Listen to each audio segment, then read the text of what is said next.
Hola a todos, dentro de este video trataremos la identidad de lo social y la identidad psicológica. Por favor tengan en cuenta que esto no es un reemplazo ni un abordaje a las lecturas de la unidad que se encuentran en la plataforma de Moodle. Y bueno, dicho esto podemos comenzar diciendo que a lo largo de la historia humana han existido dilemas de identidad. No es raro que las personas enfrenten dudas de la naturaleza de su propia identidad, porque esta no es coherente toda una vida. Como ejemplo, alguien de 12 años no va a tener el mismo concepto de identidad que cuando cumpla 28. La ciencia social y la psicología manejan la identidad en individual y colectiva.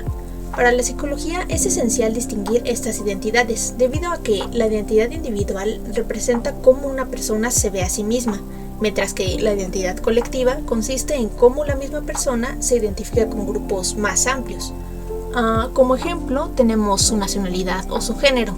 El comportamiento de un individuo depende de su contexto social. Aquí es cómo piensa, cómo se siente o cómo se comporta en una situación grupal, en lugar de tener una experiencia individual. Podemos pensar esto con el ejemplo de en qué vamos pensando cuando platicamos con un grupo de amigos a comparación de en qué vamos pensando cuando vamos solos compartiendo un mismo espacio, como puede ser el transporte público. Para las ciencias sociales, hacer una distinción entre lo individual y lo colectivo le permite a los investigadores analizar fenómenos a diferentes niveles. Analizar un fenómeno social implica pensar en normas, el papel de las instituciones y patrones sociales, pero analizar fenómenos individuales se centra en experiencias, decisiones y comportamiento de un solo sujeto. Nuestra identidad puede ser vista como un collage de nuestras múltiples identificaciones y roles. Esto es porque hay elementos como la inmersión social, que se refiere a la profunda integración y participación de un individuo dentro de una red. Esta red consiste en sus relaciones sociales, donde las personas están constantemente interactuando entre sí, lo que influye en la formación de la identidad de alguien y la percepción propia, gracias a que uno recibe las diversas voces y perspectivas acerca de lo que es uno mismo. Ahora bien, en muchas culturas antiguas el yo se relacionaba con la comunidad y con la familia. Incluso ejemplos no tan antiguos como las amas de casa de 1960 en países como Estados Unidos, donde la identidad individual no se veía como algo separado, sino algo que estaba definido por relaciones y roles que te otorgó la sociedad, en caso de ser mujer, claro. En ese caso, el rol a seguir era de una mujer centrada en su hogar y en su familia, en lugar de ver a la mujer como un ser autónomo y único que podía dedicarse a múltiples profesiones como hoy en día. La variabilidad cultural y el lenguaje son conceptos que son fundamentales para la construcción de la identidad del yo. El vocabulario que usamos para hablar de nosotros mismos influye en nuestra autoimagen, además de cómo nos relacionamos con los demás. Las diferentes culturas tienen distintos lenguajes y vocabularios para describir el yo. Esto significa que lo que se considera normal acerca de la identidad puede variar enormemente entre contextos y a lo largo del tiempo. Un ejemplo es que hay lugares donde el individualismo no es tan bien visto porque la comunidad enfatiza los valores como la colectividad y estar en conjunto. Es crucial desarrollar un autoconocimiento profundo y una conciencia crítica sobre cómo el lenguaje y las normas sociales influyen en nuestra identidad. Comprender que nuestras concepciones del yo son, en parte, construcciones sociales puede ayudar a liberarnos de algunas limitaciones, como por ejemplo, alguien que durante muchos años se le ha dicho que es académicamente mediocre. El impacto de esos adjetivos a su identidad se verá reflejado cuando se describe a sí mismo como alguien que no es muy brillante o que no destaca en temas intelectuales, incluso llegando a desconfiar de sus conocimientos empíricos al momento de hacer pruebas como lo es un examen. El sociólogo Richard Jenkins propuso la teorización de la identificación en su libro Identidad Social de 1996. Básicamente, esta teorización aborda por una perspectiva que no solo reconoce la identidad colectiva e individual, sino que también maneja la interconexión entre ambas. Los principios de esta teorización es manejar lo individual y lo colectivo con importancia compartida, interacción continua, analogía e interacción como punto de partida. Bueno, comenzando a desglosar punto por punto. Empezando con la importancia compartida.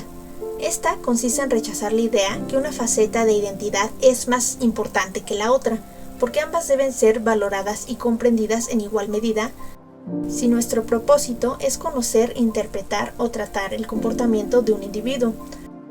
La identidad individual es lo que nos hace únicos, como nuestras experiencias, habilidades, creencias y rasgos de personalidad.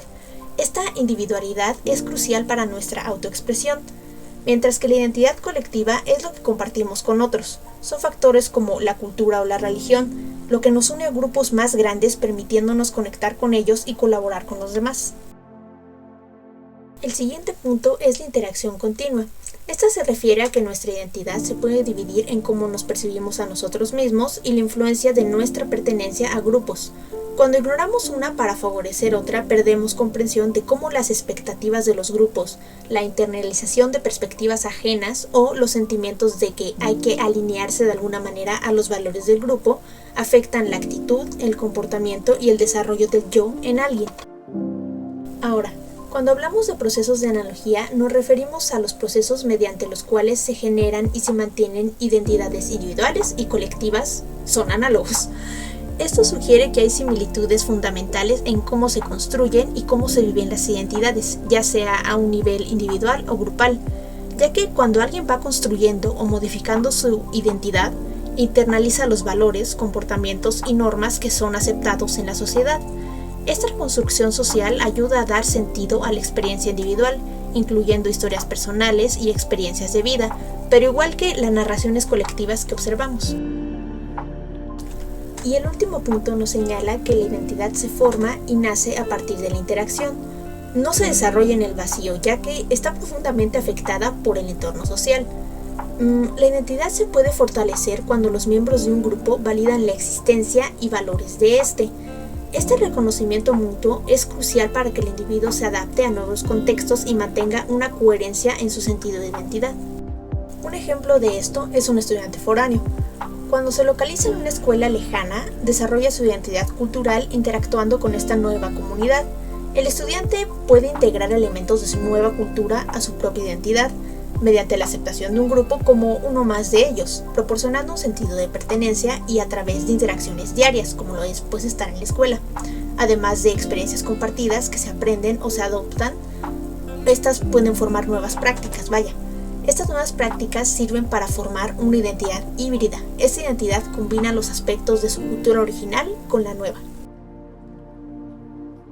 Pensar en la identidad como individual y colectiva nos otorga el conocimiento que ambas identidades se caracterizan por un equilibrio entre el cambio y la continuidad. Las identidades individuales evolucionan a lo largo del tiempo en respuesta a nuevas experiencias y circunstancias, al igual que las identidades colectivas cambian a lo largo del tiempo con respuesta a los cambios sociales, políticos y culturales. Sin embargo, ambas también buscan mantener una cierta continuidad para proporcionar un sentido de estabilidad en el quién soy yo. La interacción social no solo nos ofrece un espejo a través del cual reconocemos quiénes somos, sino también que nos proporciona el contexto en el cual nuestras características personales encuentran significado y resonancia. En este sentido, la identidad no es un rasgo fijo, sino un proceso dinámico y en constante cambio, moldeado por nuestras experiencias sociales y las relaciones que establecemos con los demás. Así que podemos pensar en la identidad como un puente que conecta lo individual con lo colectivo, permitiendo que nuestra singularidad se exprese en armonía con nuestra pertenencia a diversos grupos y comunidades. Y bueno, ya sin nada más que agregar, me despido. Bye.